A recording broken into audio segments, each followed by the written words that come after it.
All right, good afternoon, ma'am. Can you tell us your name and spell your last name for the record? Jacqueline Moore, Moore. Your witness, counselor. How are you currently employed? For the Kern County Sheriff's Office as an evidence technician, How long have you been employed as an evidence technician? 27 years. Can you just describe your standard duties as an evidence technician? Yes. We respond to the crime scene, and at the direction of the officer, we photograph, we document the evidence, we collect the evidence. We'll also dust for fingerprints or latent prints. At the office, we do comparisons on prints. We do cell phones.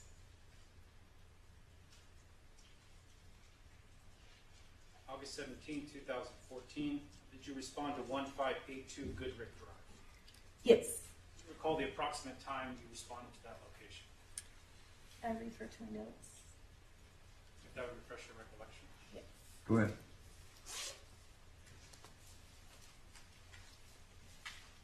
At approximately 8:50 is when we arrived. Did you go to the scene by yourself or with another evidence technician? Another evidence technician, And who is that? Kevin Thompson. When you responded to the scene, who did you make contact with? There were several officers there. My primary officer was Detective Adams. And when you say primary officer, what do you mean? He was my scene detective. You could just describe, as an evidence technician, how it works with a scene detective as you're going through a scene. Actually, he will direct us what he wants done. We'll take overalls of the scene, and then if he finds something of importance or feels like it's important, we'll do close-ups of it. If there's shoe tracks, he'll point out shoe tracks or any evidence that he wants processed. Now, when you're taking these photographs, do you do that on your initial walkthrough, or you do a complete walkthrough and then seize items? How does it work? We'll have someone kind of give us a little detail of what happened, and then we're going to take overalls first.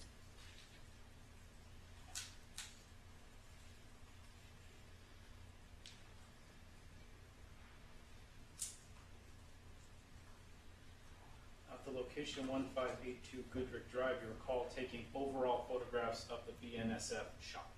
Yes. Following taking those overall photos, did you then enter the shop? Yes. Did you go in by yourself or with your primary detective? With the primary detective and also my partner.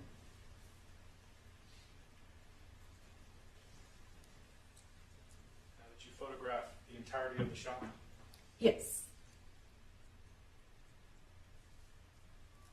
If I may approach, I don't have a mark. Please. People's 2 marked for identification.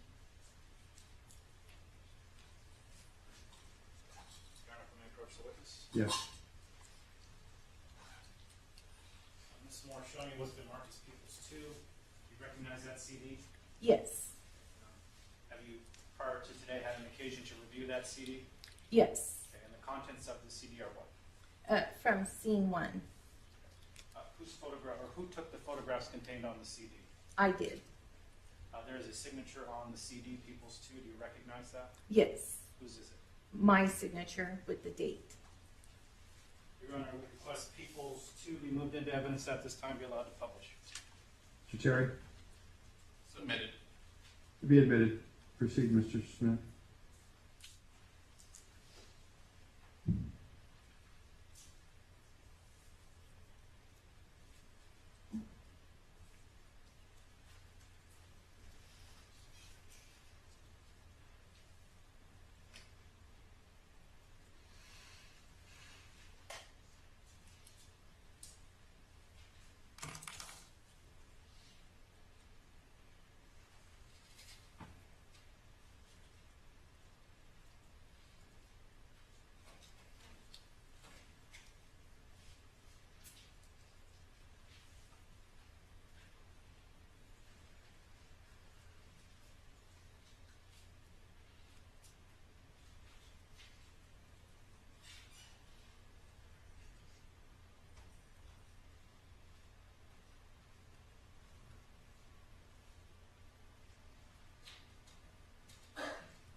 once more drawing your attention, you can see up on the upper left corner where it says JMM. What does that signify? That's my initials. And then the number that's subsequent to that, 6927. What does that signify? Just the number of the photograph that I was taking. As I go through the photographs, I'm going to reference each photograph by that signifier, okay? Okay. Beginning with JMM 6927, if you could just describe the photograph and what you're taking a picture of. It's an overall of the parking area. I'm sorry, it's also like a driveway. It's a parking area on one side. It's also a driveway. Drawing your attention now, JMM 6930. If you could describe that photograph, please. The parking area and the driveway. There's an open door where you're able to see a light in that photograph. What is that location?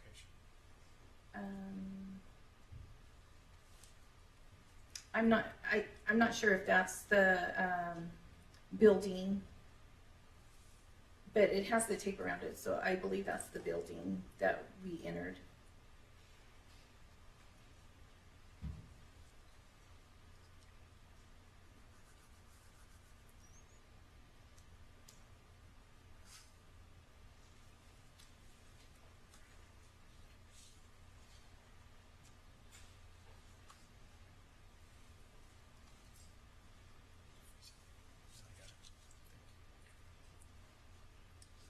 JMM 6932. Okay, that's 60, building number 60.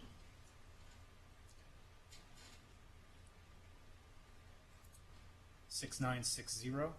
Just the front of the building. 6962. That's the interior of the building at 60. 6963. Interior of the building of 60. 6964. The interior of the building of 60.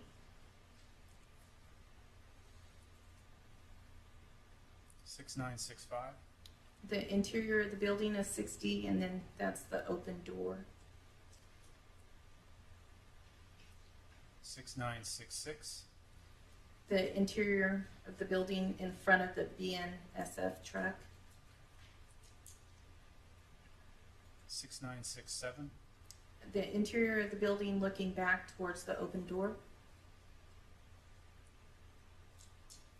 6968. In front of the BNSF truck. The interior of the building. Down on the ground, there's some white items. Were you able to ascertain what that is? Yes. What was it? There was a light above that had dropped down onto the ground. Did you observe any footprints or what might be a footprint through that white items that we see on 6968? I don't recall. If there was a shoe track, we would have photographed it.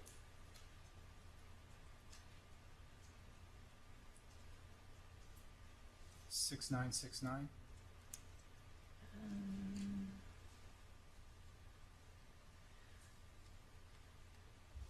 That looks like the area between, but I'm not positive. It looks like the area between the bathroom and the office. And then that would be the back door. 6970.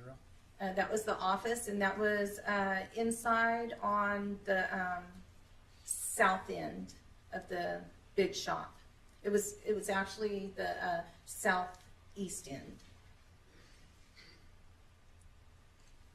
6972. The office. 6973. The office. Now, other than the cabinet here where items are strewn on the ground and the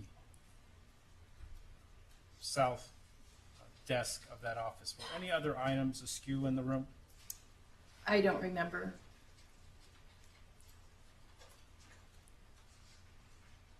$6974. The office. Now, the items that were pulled out of the drawer, do you recall what they were? Primarily paper? Papers, but I don't know what kind of papers. 6977. It's hard to say from here, but from here it looks like it might be a fragment bullet. Zooming in Yeah. on 6977. Yes, a bullet.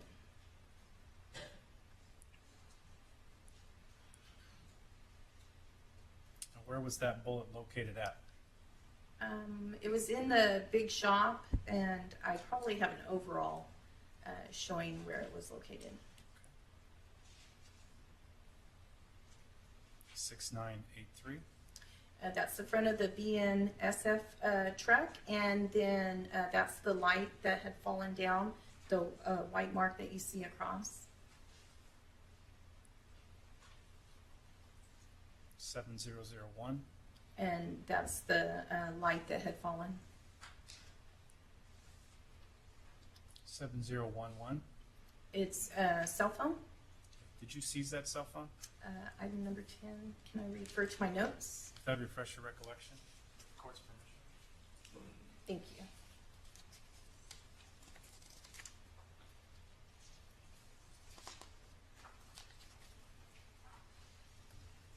Yes.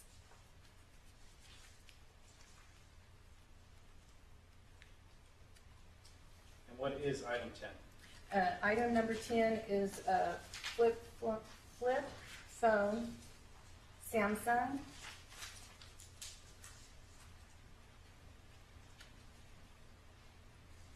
Is there any numbers that come with that flip phone? There's a neat hex number, and do you want me to read that off? Yes. Okay, it's A, and then 00004403 CCF3. What is the model of that phone? The model is SCH-U660. Recall where this phone was located at? I don't remember where it was at. I'll have I think it was in the office, but I have a photograph that will show. Photo 7012. That's showing the blood, and also evidence number 8. And what is evidence number 8? The blood, and I'm not sure where it is.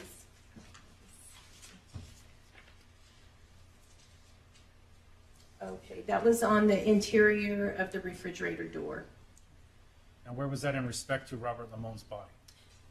He was on the driver's side of the BNSF truck, and the door was open and on the driver's side of the BNSF truck. It was just closer to the front of the truck.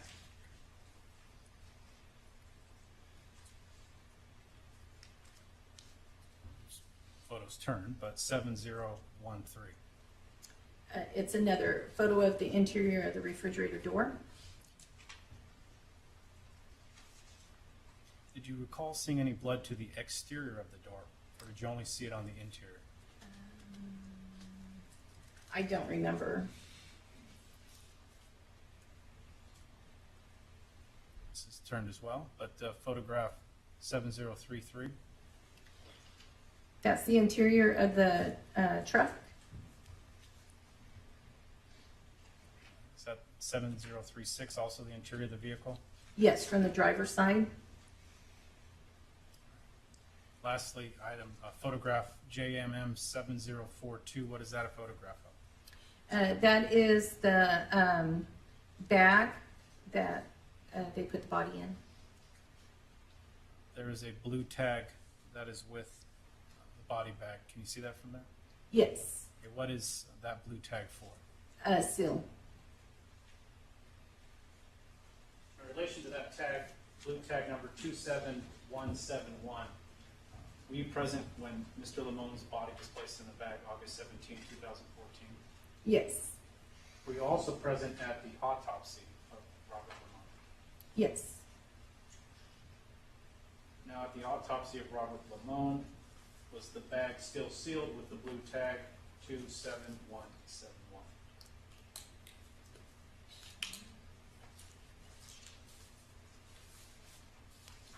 Yes.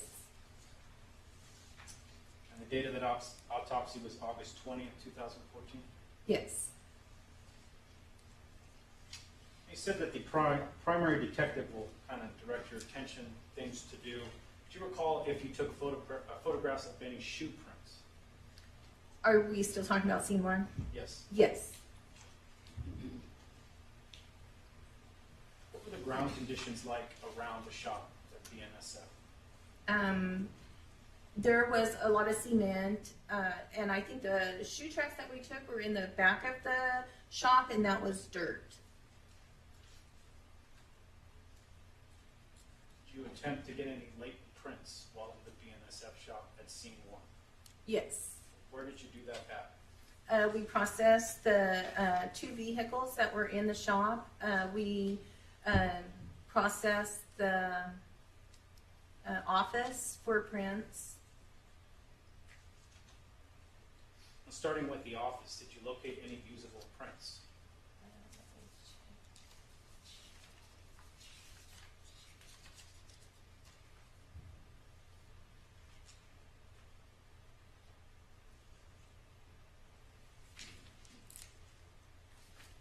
No. Now, when you don't locate a usable print, what does that mean? There might be smudges, but they're insufficient for comparison. You said that you attempted to get latent prints from both vehicles that were in the shop. Yes. Starting with the Honda, were you able to get any usable prints from the Honda? Yes. Moving on to the BNSF work truck, were you able to get any usable prints from that truck? Yes. And when you do find usable prints, what do you do to kind of keep them for later comparison? What we do is we use a graphite powder and we'll dust the object, and then we lift it with lifter tape, and then we'll put it on a white card, and we write the date, and then we'll also put where we got the latent print from, and then our initials at the bottom, or our name at the bottom. Now, as part of the further investigation, did you go and get some latent prints from individuals that worked at BNSF to do the comparison? Yes. Who did you get latents from?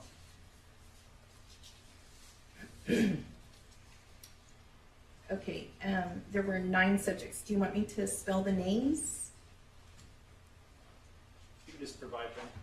Okay, Corey Hamilton, Samantha Hamilton, Sean Ware, Ashley Ware, John Justice, and that's Justus, Aaron Galindo, Dennis Stankovich, Ryan Galindo, and Nicholas Denny. Now, these latent prints that you recovered, did you compare them to the individuals you just provided the names for? Yes. Were you able to make any matches, or were you able to locate any particular individual's fingerprints on the doors of either of the vehicles? Yes. What did you find? It was Corey Hamilton out of the 9 subjects' names that I just read. And where were his fingerprints? Corey Hamilton's was on lifter number 22, the exterior driver's door, and it was his left index finger. And he was also on lifter number 26, the exterior of the right front passenger door, and it was his right palm.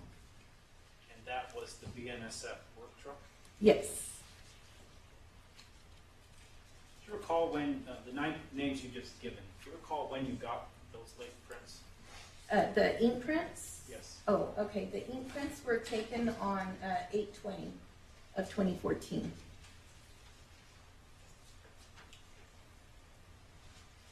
And where were you at when you got the latents? At the Tehachapi substation? So in essence, all those people showed up, rolled their fingerprints, put them into the system. Well, they're not put into the system, but they came to the office, to the substation, and we rolled their prints, and then we did a comparison. So they're just elimination prints, they don't go into a system.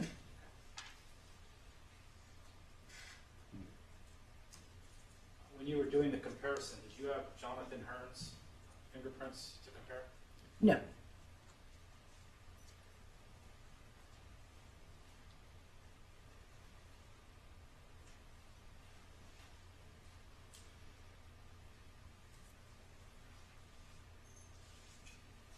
Now, were you present, or were you able at some point to roll the Laytons for Jonathan Hearn?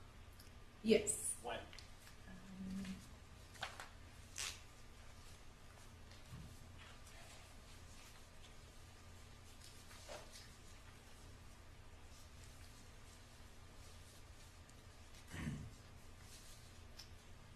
On 11/18 of 2014.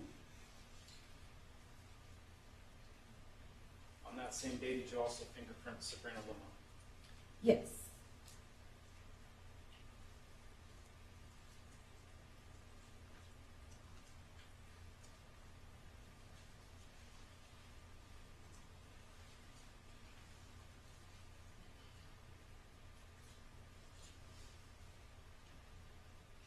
Nothing further. Terry Cross. Yeah.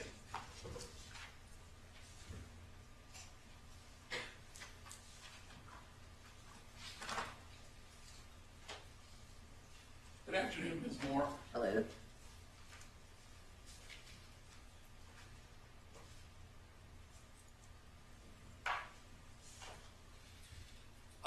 Ms. Moore, you collected a number of items of evidence from the scene on Goodrich, is that correct? Yes. And some of the items were cell phones. Yes. Was there more than one cell phone that was actually recovered? Let me check.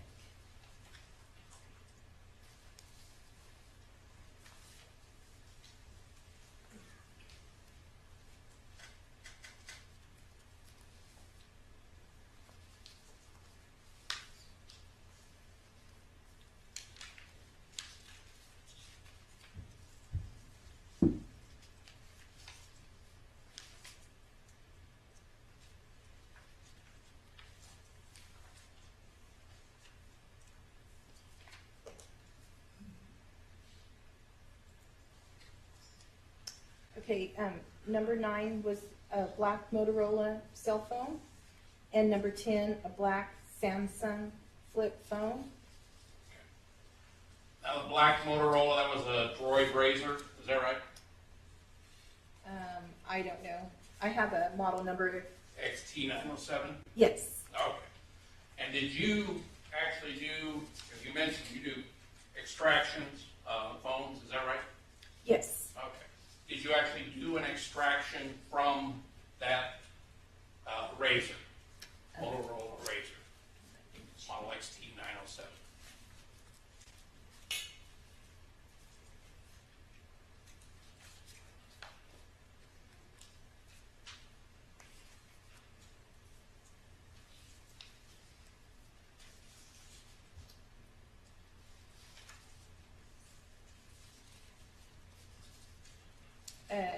No. Do you know if someone did? I don't know. I only have my reports, Okay. so someone else may have done it.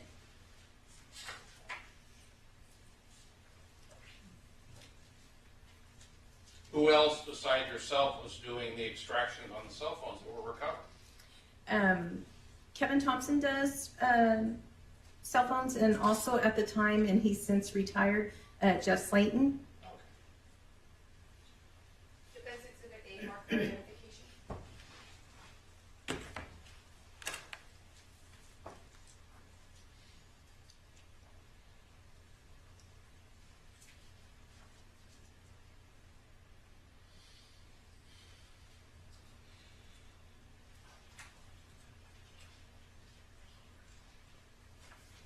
I may show you what's been marked as Defense Exhibit A. You recognize that report?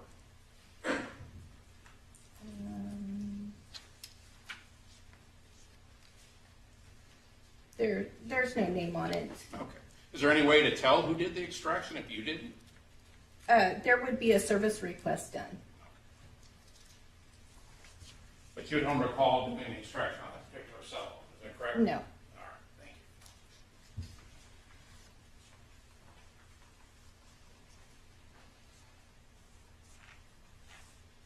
you. You say there had been a request done to do the extraction? Oh, I don't know if there has. If there was, there would be a Well, service that's my request. question. There would be a request done to do the extraction if it had been requested, is that right? Yes.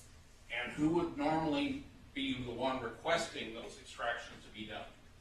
It could be the detective or the district attorney.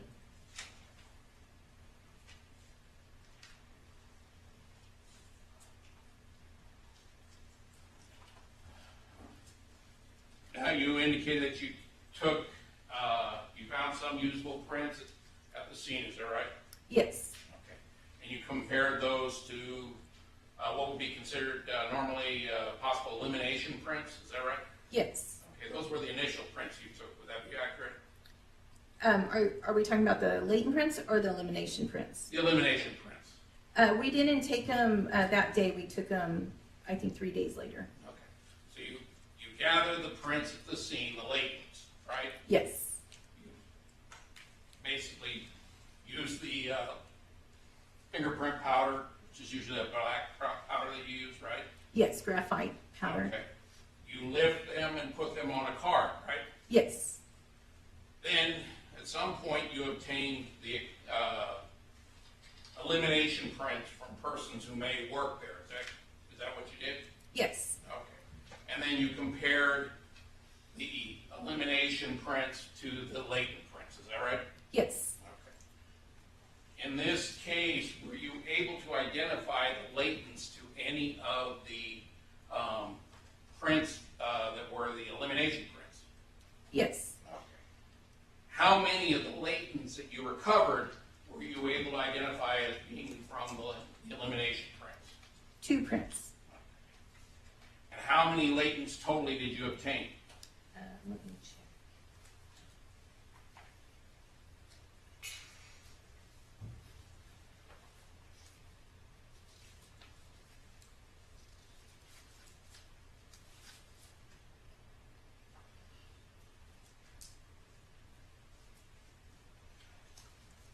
There were 12 prints. Okay. And with regards to the elimination prints that you identified, do you recall what individuals they were that you were able to attribute those latents to? The elimination of the 9 people, the only person it came back on was Corey Hamilton. Were there any prints that could be attributed to Sabrina Limon that you located based upon obtaining a print card for them and comparing them to the latents? No. Were there any of the latent prints that they match with Jonathan Hearn? No.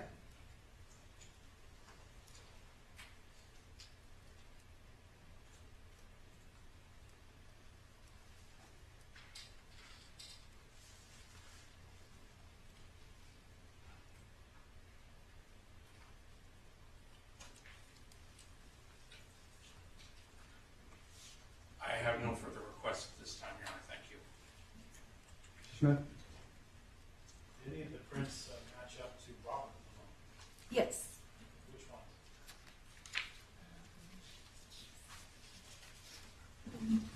ones? Robert Limon, he was latent print number 18 on the interior driver's door by his right palm, and also latent number 21, the exterior driver's door by his left index, and then there was lifter number 27, and that was the top of the vehicle above driver's window, and that was his left middle. Nothing further. Terry, based on that question, the answer, anything? Nothing further, Your Honor. Step down now, thank you. Thank you.